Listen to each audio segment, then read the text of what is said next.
big room was full of noise. Alien voices spoke in different languages while machines translated everything into sounds everyone could understand. Ambassador Tejo sat in the back row with his hands folded. His face showed nothing, but inside, he felt worried. The Galactic Council was meeting to decide what to do about humans. For months, the big alien empires had been talking about the human problem. They said humans were advancing too fast. They said human technology was becoming dangerous. Jiwoo sat next to Tejo. She was Earth's best scientist and had worked on many of the projects that scared the aliens. She had short black hair and wore simple clothes. Her hands shook a little as she watched the alien leaders talk. "The humans have made machines that can fold space," said Council Prime Gorvak. He was a big reptile creature with green scales and yellow eyes. "They have learned to move their minds from one body to another. This is not natural." Hyune leaned forward in her chair. She was young, maybe 25 years old. For years she had studied alien minds, trying to help humans and aliens understand each other better. Now she watched her life's work fall apart. The room was huge. Thousands of aliens sat in rows that went up like a stadium. There were creatures made of crystal that sparkled in the light. There were gas beings that floated in special suits. There were furry things with too many eyes and metal, robots that clicked when they moved. Most of them were afraid of humans. "In just 50 years, humans have advanced more than most species do in 1,000, said Chancellor Brix. She was made of living crystal, and her voice sounded like music. "They started with simple rockets. Now they can create pocket dimensions." Tejo remembered when he first came to this place 20 years ago. Back then, humans were seen as curious and friendly. They were good at solving problems and making peace between fighting species. Everyone liked working with humans. That changed when humans started making breakthrough discoveries every few months. Quantum computers that could think, machines that could create matter from nothing, ways to record a person's entire mind and put it in a new body. "The human advancement rate violates the natural order," buzzed Elderfroth. It was a gas creature that lived in a floating tank. "No species should advance this fast. It suggests dangerous experimentation." Jiwoo touched Tejo's arm. "They're really going to do it," she whispered. "They're going to vote for Emergency Protocol 7. Emergency Protocol 7 was the worst punishment the Council could give. It meant taking an entire species and putting them in a dimensional prison. They would be cut off from the rest of the galaxy forever." "Perhaps we can reach a compromise," said Trade Master Yule.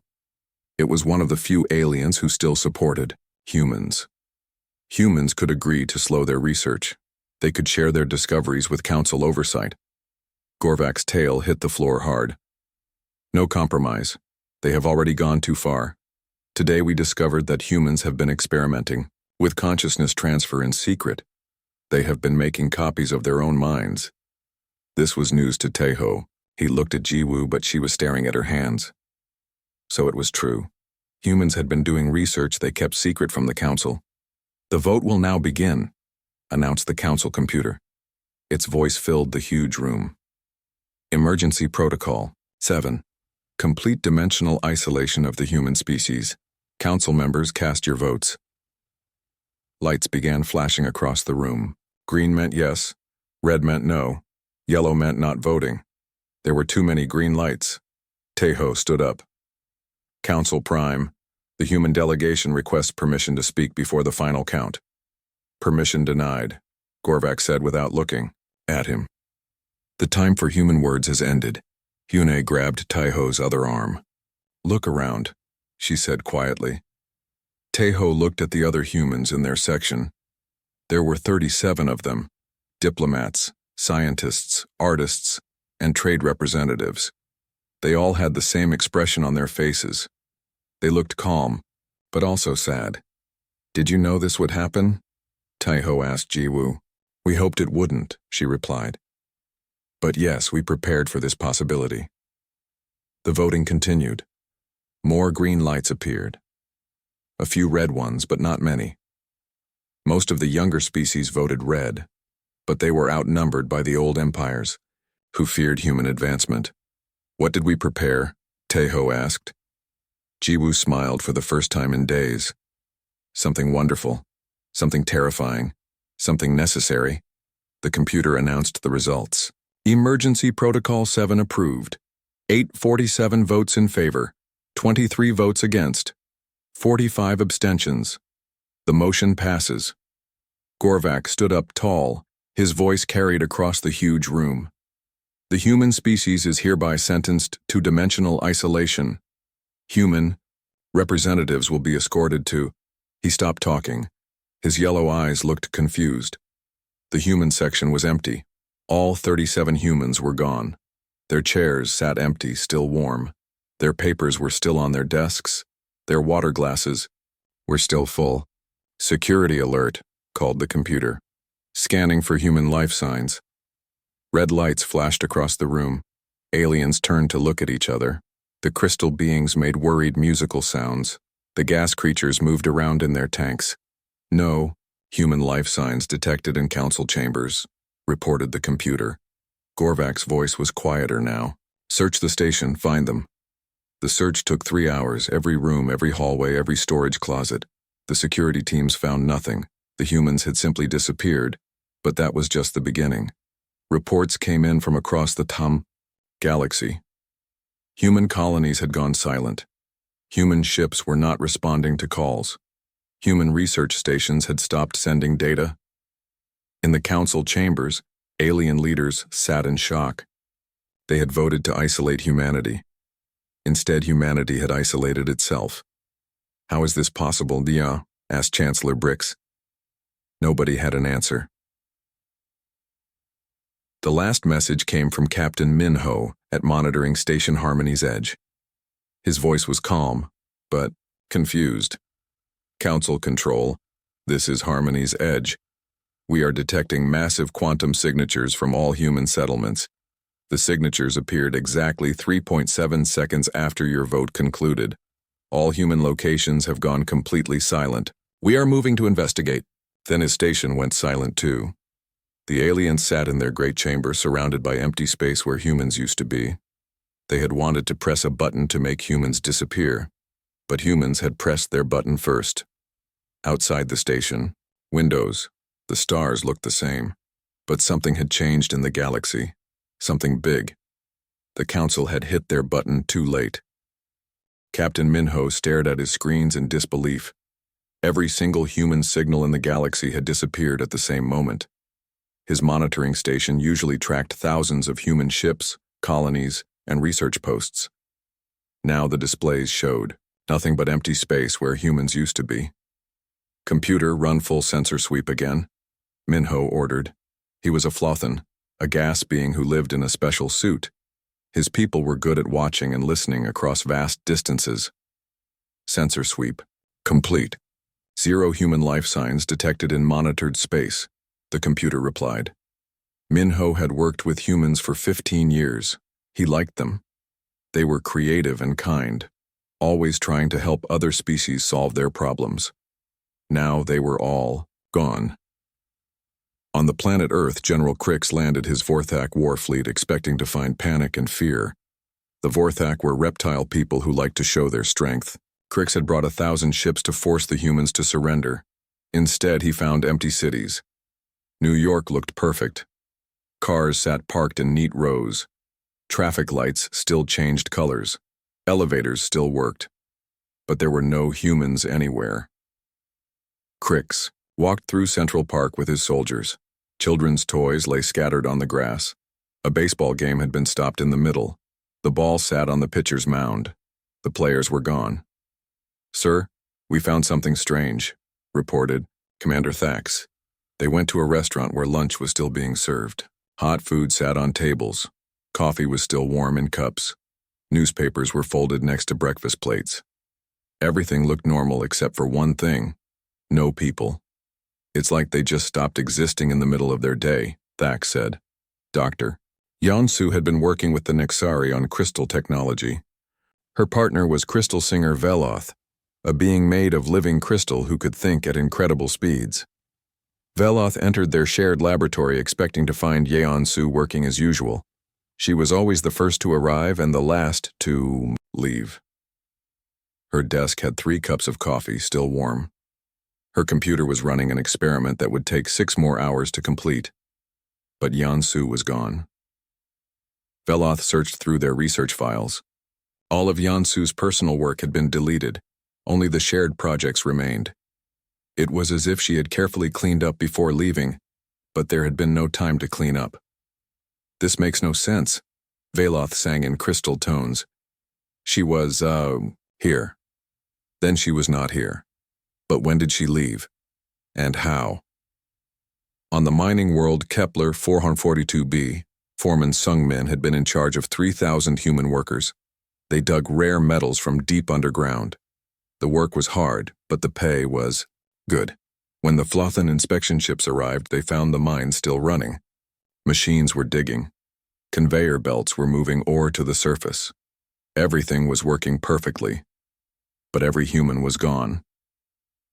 The alien workers stood around looking confused. There were Vorthak miners, Nexari technicians, and Flothan supervisors. They had all worked alongside humans every day. "Where did they go?" asked Bzit, a insect-like being from the outer rim. Sungmin was just here. He was checking the morning reports. "All humans disappeared at the same time," reported Wind Dancer Zephyr, a Flothan gas being. "My chronometer shows it happened at exactly 14:27:31 Galactic Standard Time." That was the exact moment the council vote had finished. Across the galaxy, the same story repeated on 1,147 different worlds. Human farmers had vanished from their fields, leaving crops growing. Human teachers had disappeared from classrooms, leaving students sitting in empty rooms. Human doctors had vanished from hospitals, leaving medical equipment running but no one to operate it. On Research Station Alpha 7, Dr. So-Young had been studying black hole physics with a team of Vorthak scientists. Her department head, Professor Skarn, found her laboratory empty. Her latest experiment was still running. Her notes were spread across her desk. Her tea was still hot, but So-Young was gone, and all her personal research data had been wiped from the computers. She was working on dimensional fold theories, Skarn told his assistant. Her calculation suggested it might be possible to exist in multiple dimensions at once. Perhaps this is connected to the disappearance. Trademaster Yule was trying to keep the galactic economy from falling apart. Humans had been involved in 23% of all trade between species. They made things other species needed. They transported goods across dangerous space. They solved problems when different species couldn't work together. Now supply chains were breaking down. Factories sat empty. Ships floated in space with no crews to operate them. The economic damage will take decades to repair, Yule calculated. Humans were not just workers. They were the glue that held many operations together. Archaeological teams led by Dr. Kyung Ho had been exploring ancient ruins across the galaxy. These teams had humans, Vorthak, Nexari, and Flothan members all working together. The humans were good at understanding how old civilizations had lived. When the vanishing happened, only the human team members disappeared. The alien archaeologists were left standing in empty camps, holding tools their human partners had been using seconds before. Dr. Kyung Ho had been studying something important before he vanished. His Vorthak partner, historian Grax, found his notes scattered across their table. "Look at this pattern," Grax said to the others. Kyung Ho had identified 17 ancient civilizations that had simply disappeared. No signs of war, no signs of disaster. They were just there one day and gone the next. The notes showed that these disappearances had happened throughout galactic history. Advanced civilizations would reach a certain level of development, then vanish completely. They left behind empty cities, working machines, and no clues about where they had gone. Could the humans have discovered something about these ancient disappearances? Asked archaeologist Vrim, a crystal being. Perhaps they did not just discover something, Grax replied. Perhaps they learned how to do it themselves. Back in the council chambers, alien leaders tried to understand what had happened. They had wanted to isolate humanity, because human advancement was too fast and too dangerous. Now they realized they might have been too late. The humans were not just developing new technology, Council Prime Gorvak said to the emergency session. They were developing new ways to exist. Chancellor Brix's crystal form flashed with worried colors. Our intelligence services found no evidence of such capabilities. How did they hide this from us? Maybe they didn't develop it recently, suggested Elder Froth. Maybe they have had this ability for longer than we knew. The truth was starting to become clear. Humans had not been caught by surprise. They had been ready. They had planned for this moment. Captain Minho continued scanning space from his monitoring station. He found human technology still working. Human satellites still broadcast signals. Human computers still processed data. Human machines still followed their programming. But there were no human minds controlling any of it. It's like they stepped out of reality, Minho reported to Council Control. Everything they built is still here. Everything they owned is still here, but they are somewhere else. The galaxy had become a lonelier place. Empty human homes sat waiting for families who would never return. Human art hung in museums with no human eyes to see it. Human music played on radio stations with no human voices to sing along. The Council had wanted to press a button to make humans disappear. Instead, humans had shown them what real disappearing looked like. 3 months had passed since the Great Vanishing. The galaxy was falling apart. Chancellor Brix stood in the Emergency Command Center, her crystal body flashing with stress patterns. Reports came in from every corner of galactic space. The search for humans had become the largest operation in recorded history. Still nothing, reported Search Coordinator Vex, a mechanical being with multiple arms. We have checked 15,000 star systems. We have scanned every planet where humans ever lived. We have found their belongings, their homes, their machines. But no humans. Every major species had contributed to the search.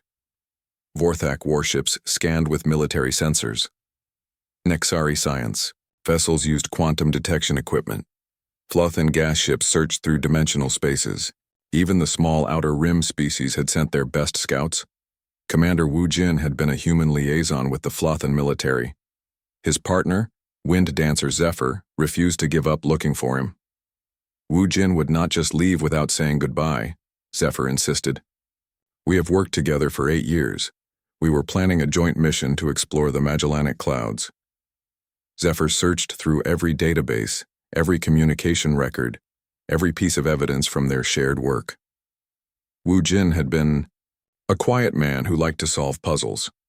He had helped the Flothan understand human military tactics, but there were no clues. It was as if Wu Jin and every other human had simply been erased from existence. Dr. So Young had been studying dimensional physics at the Vorthak Science Institute. Her department head, Professor Skarn, had become obsessed with finding her.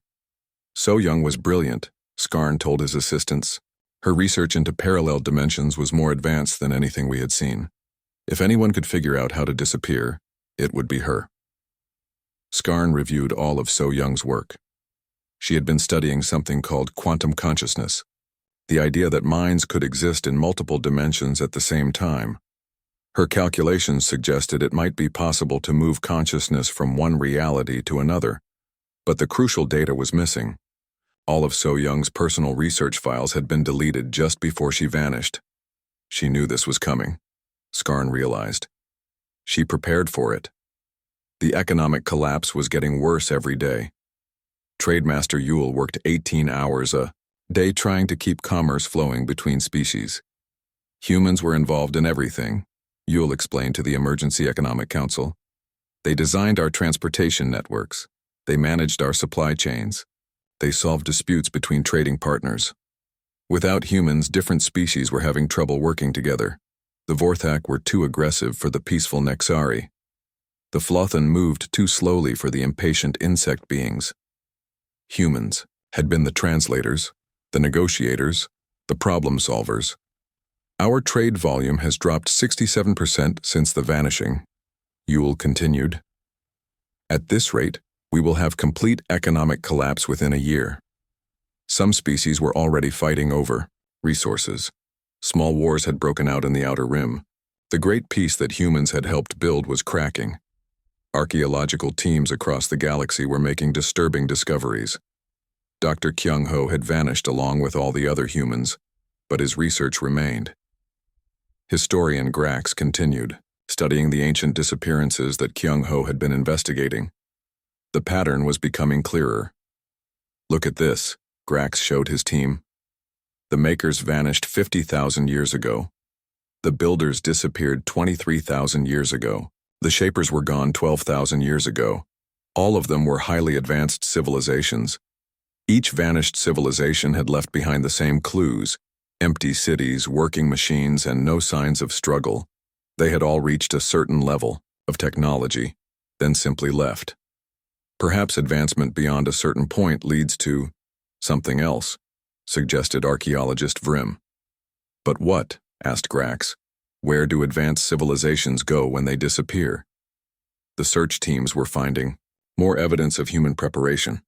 On the research world Titan 7, investigators discovered a hidden laboratory that humans had built in secret. "This equipment is unlike anything in our databases," reported Science Officer Clax. "It appears to be some kind of consciousness transfer device, but the technology is completely foreign to us. The laboratory had been carefully cleaned before the humans left. All the important data was gone, but the machines were still there, humming with power, waiting for operators who would never return." Captain Minho continued monitoring space from his station. He had become the unofficial coordinator for human-related discoveries. "I found something interesting," he reported to the council. "Human automated systems are still following pre-programmed instructions. Their satellites are still broadcasting. Their factories are still producing goods, but all the programs have end dates." This was new information. Human machines were slowly shutting down according to schedules that had been set before the vanishing. "It's like they knew exactly when they were leaving and planned for what would happen afterward," Minho explained. The psychological impact on other species was severe. Many aliens had worked closely with humans for years. They had formed friendships, partnerships, even romantic relationships. Dr. Trill, a Nexari psychologist, was treating hundreds of patients suffering from what she called vanishing grief. "It is different from normal death grief," Dr. Trill explained. "When someone dies, there is closure. There is a body, a funeral, a sense of ending. But when someone simply disappears, the mind cannot process the loss properly." Many aliens reported having dreams about their missing human friends. Some claimed to hear human voices calling to them from empty rooms. Others insisted they could sense human presence just beyond their perception. "The strangest cases are the ones who claim their human colleagues are trying to communicate with them," Dr. Trill noted. "They report receiving messages through meditation or dreams. Of course, this is likely just wishful thinking. But the reports were consistent across different species on different worlds. Something was trying to make contact." Council Prime Gorvak called an emergency session. The great chamber felt empty without humans in the back rows. "The search has cost us enormous resources," Gorvak announced. "We have found no trace of human life anywhere in known space. We must consider the possibility that the human species has been completely destroyed." "But how?" asked Chancellor Brix. "There were no signs of violence, no evidence of disaster. How does an entire species just stop existing?"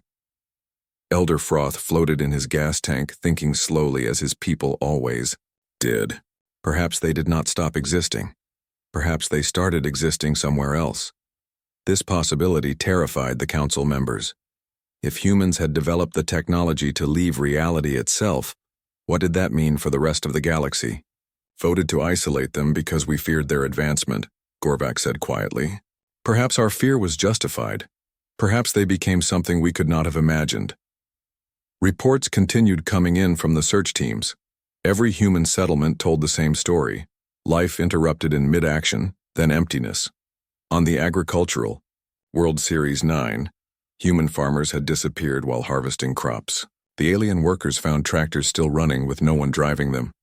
Meals sat half-eaten on kitchen tables. Clothes hung on laundry lines waiting to be collected. "It happened so fast," reported Farmer Bust. "One moment Jamin was talking to me about the weather. The next moment he was gone. I did not even see him leave. The timing was always the same. Exactly 3.7 seconds after the council vote concluded." But some aliens were starting to report strange experiences. Engineer Crix had worked with human technician Sujin for 5 years. 3 days after the vanishing, he began having vivid dreams. In the dreams, Sujin is trying to show me something, Crix told his supervisor. She is pointing at machines and diagrams I do not understand. She seems excited about something, but I cannot hear her voice. Similar reports came from across the galaxy. Aliens who had worked closely with humans were experiencing dreams, visions, and strange sensations. Dr. Trill was beginning to wonder if these experiences might be more than grief hallucinations. The reports are too consistent to dismiss, she told her research team. Perhaps the humans are not as gone as we thought. Perhaps they are trying to tell us something. But what could they be trying to say? And why could only some aliens sense them? The galaxy had become a darker place. Without humans to mediate disputes and solve problems, conflicts were breaking out everywhere. Trade was collapsing. Scientific progress had slowed dramatically. We made a terrible mistake, Chancellor Brix admitted in a private meeting. The humans were not a threat to us.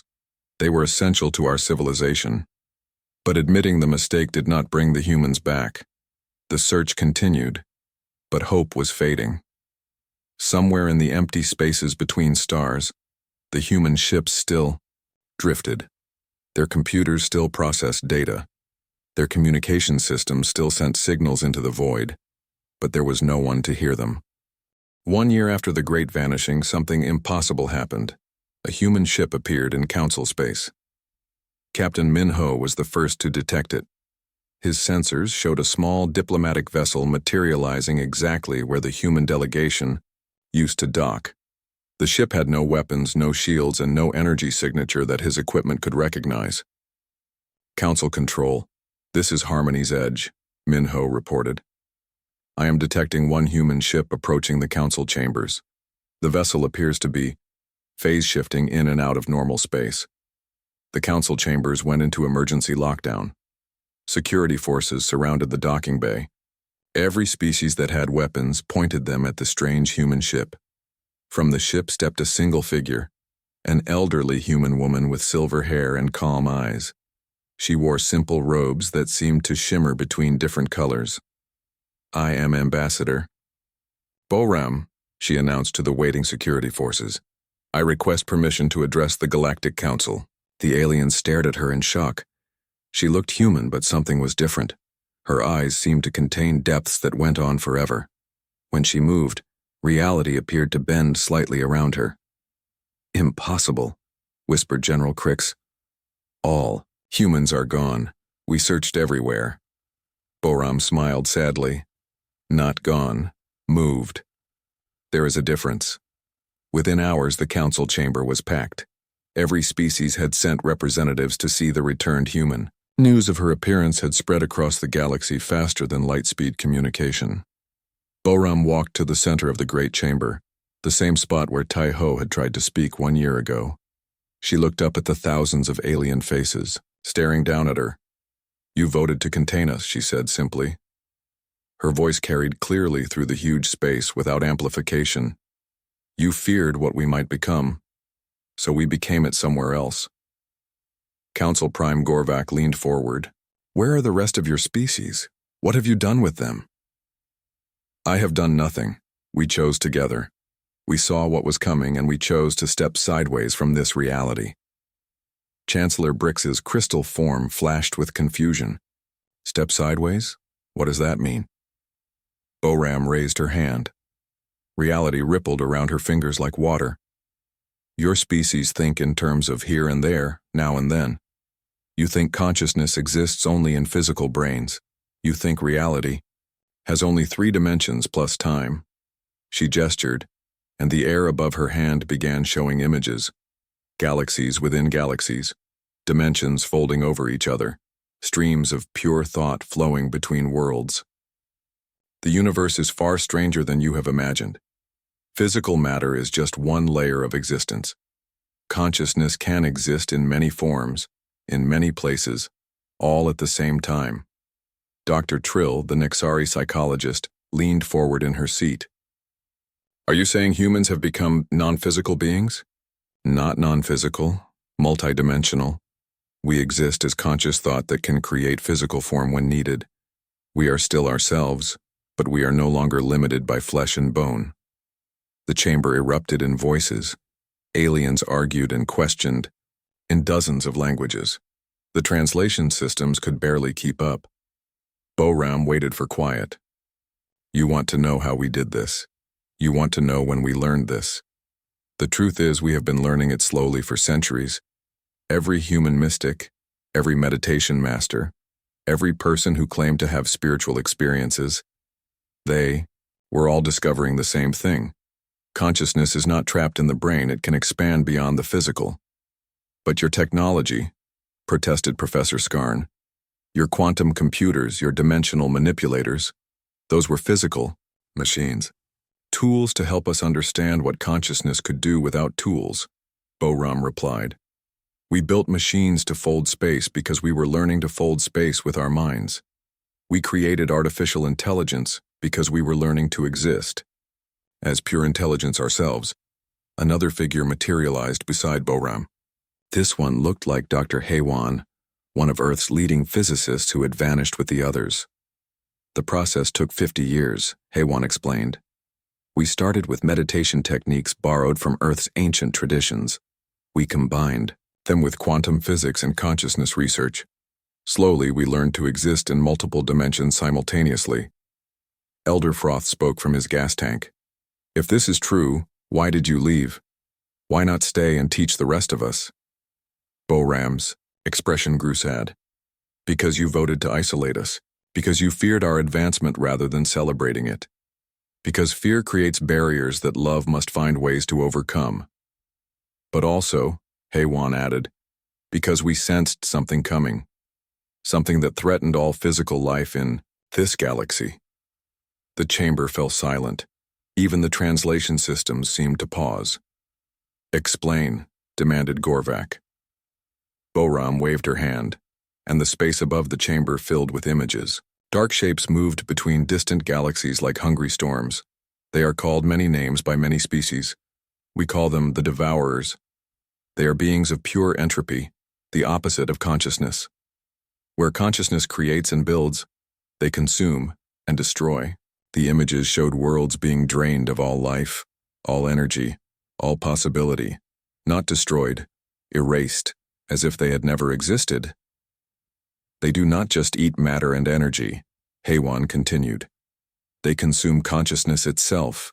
They feed on thoughts, dreams, memories, hopes. A civilization that encounters them does not just die. It becomes as if it never lived. When will they arrive? Asked Chancellor Brix. Our calculations suggest 50 years, perhaps 40. They move slowly because they are thorough. They will consume every trace of conscious life in this galaxy unless something stops them. Trademaster Yule spoke up. What can stop them? Evolution, Boram replied simply. Physical beings cannot fight the Devourers, but consciousness that exists beyond the physical can. We learned to step sideways from reality because we knew this threat was coming.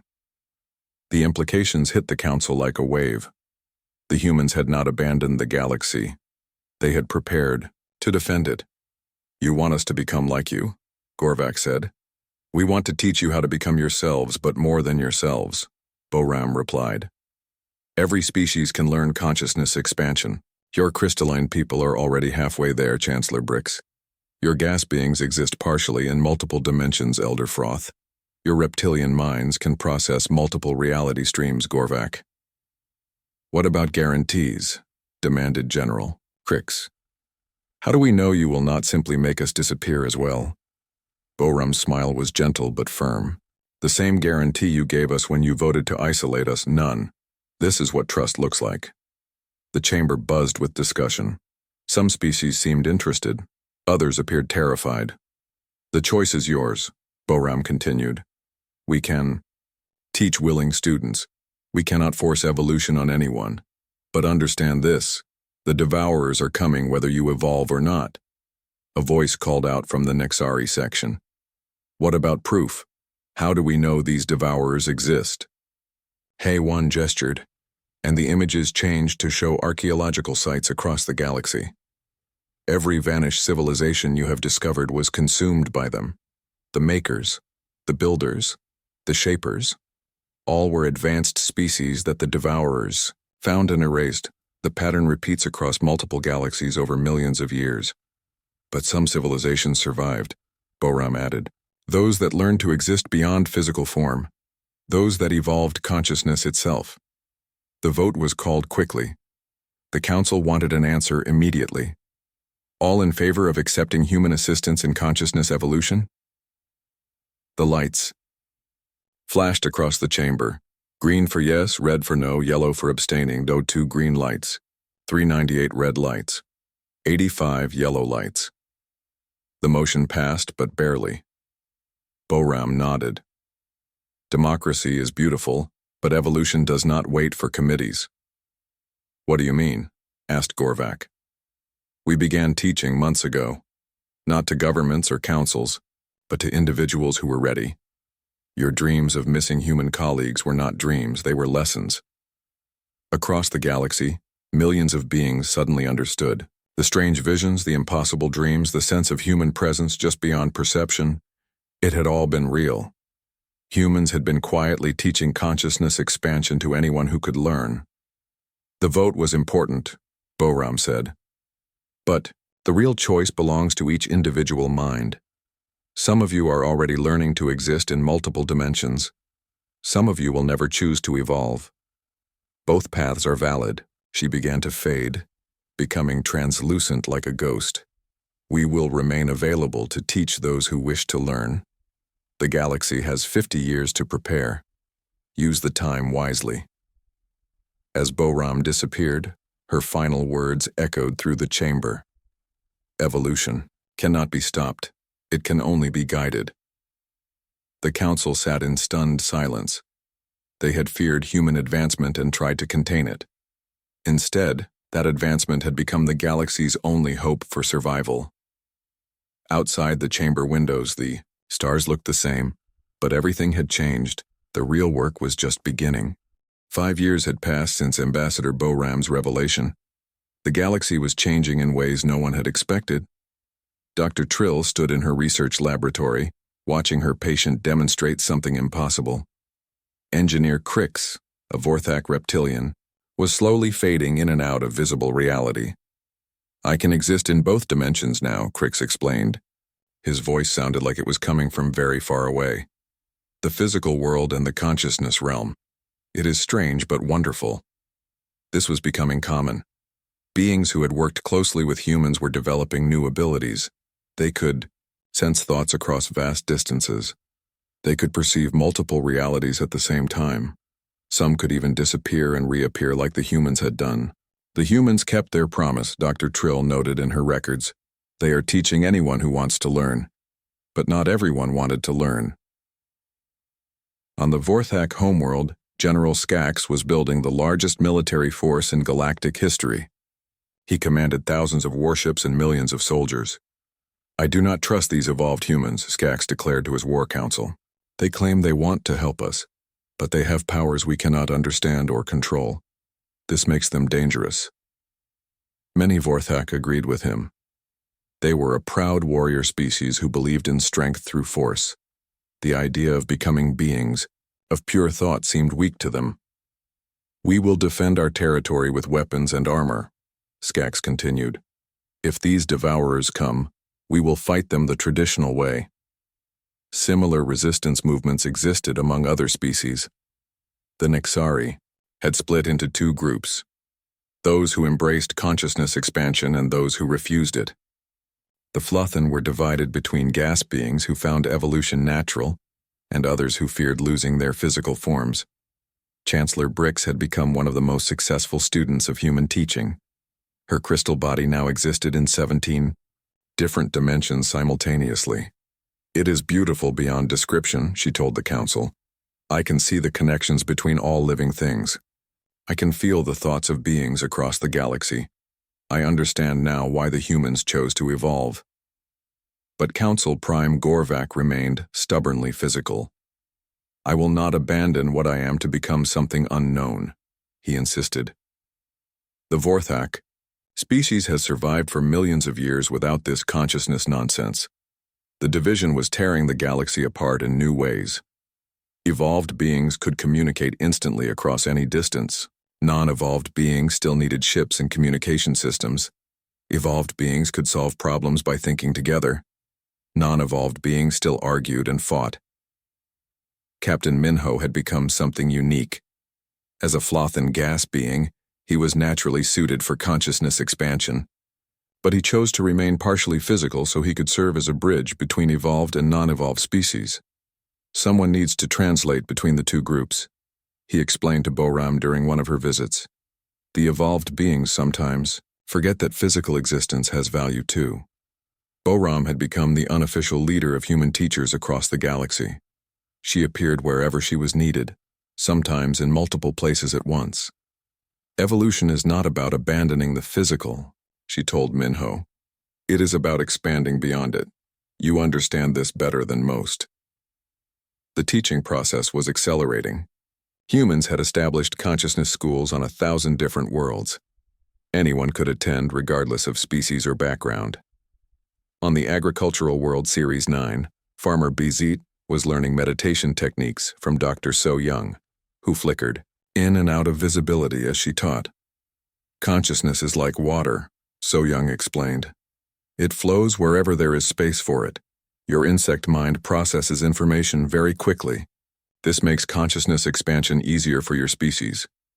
Best was amazed at what he could do. I can feel the thoughts of my crops. I can sense what they need before they show signs of sickness. This will revolutionize farming. But the most dramatic changes were happening in space itself. Commander Wu Jin had returned to work with his old partner Wind Dancer Zephyr. But now Wu Jin existed as a being of conscious energy who could take physical form when needed. It is still me, Wu Jin assured Zephyr. I still have the same memories, the same personality, the same friendship with you. But I can also exist in ways I never imagined. Together they were exploring regions of space that had been unreachable before. Evolved beings could travel through dimensions that physical ships could not enter. We have discovered 17 new galaxies, Zephyr reported to the Council. They exist in parallel dimensions to our own. Some have life forms we have never seen before. This was important information. If the Devourers came to their galaxy, evolved beings might be able to lead others to safety in these parallel dimensions. But time was running out faster than expected. Dr. Heywan materialized in the Council chambers with urgent news. Our calculations were wrong.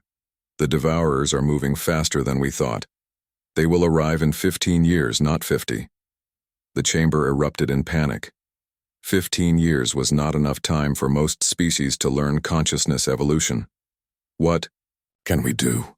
Demanded Trademaster Yule, who had been one of the first to embrace human teaching. We accelerate the process, Boram replied, appearing beside Heywan. Those who are ready to evolve must do so quickly. Those who are not ready must be protected by those who are. A new plan emerged. Evolved beings would create consciousness barriers around non-evolved populations. When the Devourers arrived, they would find some beings they could not reach. But this plan required cooperation between evolved and non-evolved species. General Skax refused to participate. Vorthak warriors do not hide behind invisible shields, created by former humans. We will fight with honor. You will die with honor, Boram replied sadly, but you will still die. Some species found creative solutions. The Nexari crystal beings could exist partially in multiple dimensions naturally.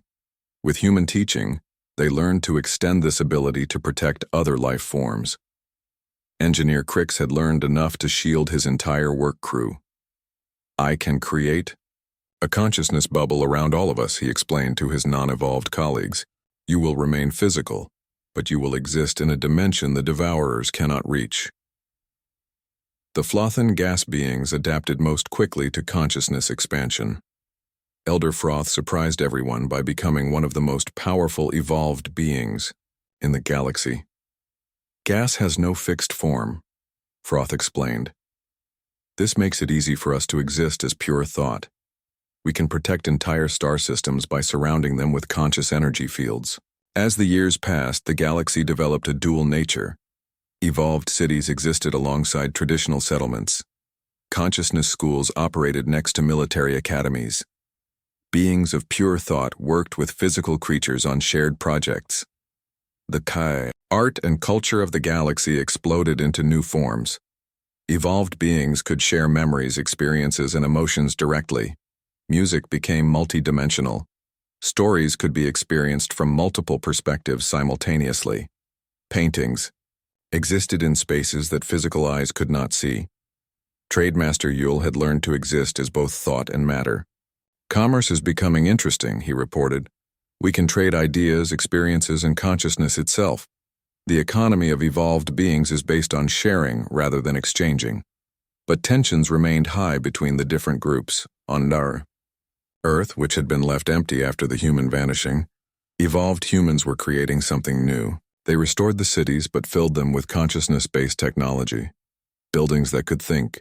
Transportation systems that operated through shared will. Art that responded to the observer's thoughts. We are making Earth a refuge world, explained Dr. Yonsu, who had returned from her research with the Nexari. Any being, evolved or physical, can find safety here when the Devourers arrive. The first signs of the approaching threat appeared sooner than expected. Captain Minho detected strange energy signatures at the galaxy's edge. These are not natural phenomena, he reported. Something is consuming star systems. The affected areas show complete absence and no matter, no energy, no record that anything ever existed there. The Devourers had arrived early. Panic spread through non-evolved populations. Some species that had rejected consciousness expansion suddenly wanted to learn. But there was no time for proper training. Emergency evolution protocols, Boram announced to all human teachers. We must try to save as many as possible.